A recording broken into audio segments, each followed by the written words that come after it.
అవునవునవును, తీయండి తీయండి.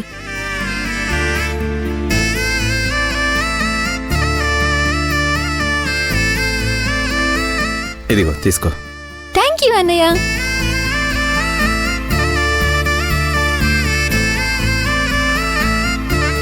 చిన్నన్నయ్య, మరి నువ్వు?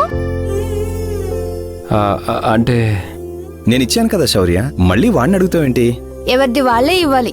అన్నయ్య ఇవ్వు. నా దగ్గర అన్ని డబ్బులు ఎందుకుంటాయి? అన్నయ్య దగ్గరే ఉంటాయి కదా.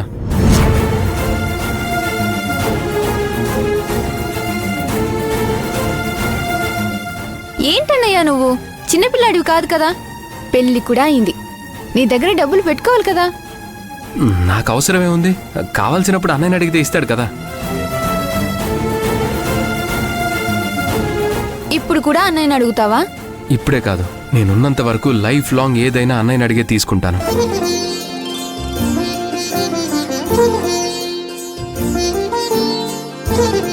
అది వదిలేలా లేదులేరా. రాఘవా, నువ్వివ్వు. మొత్తం నా దగ్గర ఉన్న డబ్బులని ఇచ్చేసానమ్మా.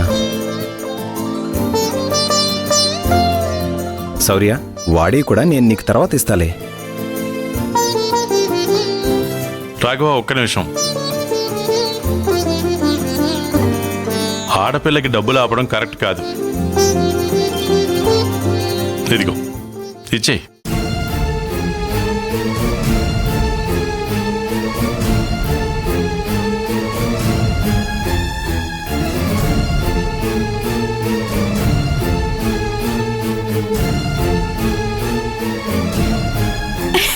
సూపర్ మావయ్య నువ్వు.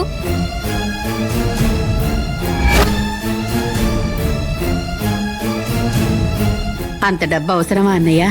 మాధవ్ నా కల్లుడు మాత్రమే కాదు, అతనే నా వారసుడు.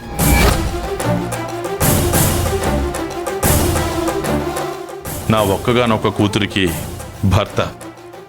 మాధవ్ ఎలాంటి విషయాల్లో అయినా ఎక్కడా కూడా తగ్గకూడదు.